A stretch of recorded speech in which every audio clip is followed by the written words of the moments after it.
రెగ్యులర్గా మీకు తెలిసిన విషయాలు కొత్తగా ఏం లేదు.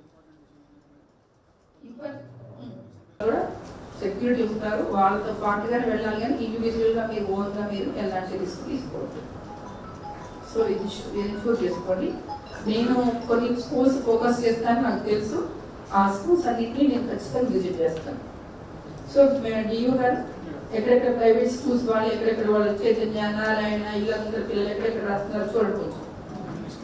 ఆ స్కూల్ తీసి నాకు ఇవ్వండి, ఖచ్చితంగా ఫోకస్ చేయాల్సింది. ఓకేనా? టీసీ ఇవ్వండి, నేను ఖచ్చితంగా క్లాసుదారు పంపిస్తాను. ఎలాంటి మార్క్ ప్రాక్టీస్ లేకుండా చూడండి. నాకు ఎంతమంది పాస్ అవుతున్నారో ముఖ్యం కాదండి, పిల్లల యొక్క క్వాలిటీ ఆఫ్ ఎడ్యుకేషన్ కూడా ఇంపార్టెంట్. సో అది కూడా ఇంపార్టెంట్. ఖచ్చితంగా నేను ఫోకస్ చేస్తాను అన్నమాట. మిగతా ఎసెన్షియల్ ఫెసిలిటీస్ మీరు ఎన్షూర్ చేసుకోండి. Photo ID cards all examination persons photo ID, వాళ్ళకి కూడా ఐడి కార్డ్స్ ఉండాలి.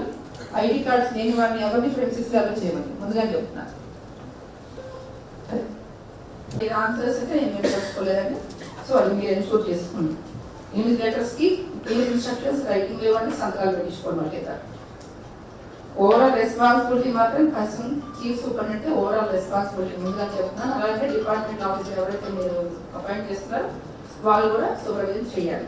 డిస్ట్రిబ్యూషన్ అప్పుడు వెళ్ళినప్పుడు మన అలాట్మెంట్ లెక్క లేదన్నమాట. అక్కడ మారిపోయింది. డబ్ల్యూ గారి కంప్లైంట్ డియూ గారికి వెళ్ళేసి డియూ గారికి ఒక లెటర్ ఇవ్వటము, నెక్స్ట్ డే కల్లా చీఫ్ సూపరింటెండెంట్ మార్చిపడేసారు. సో స్కూల్ రాళ్ళు ఇస్తారు రోజు ఎగ్జామ్ జరిగేటప్పుడు. సో రకరకాల అన్ని ఫేస్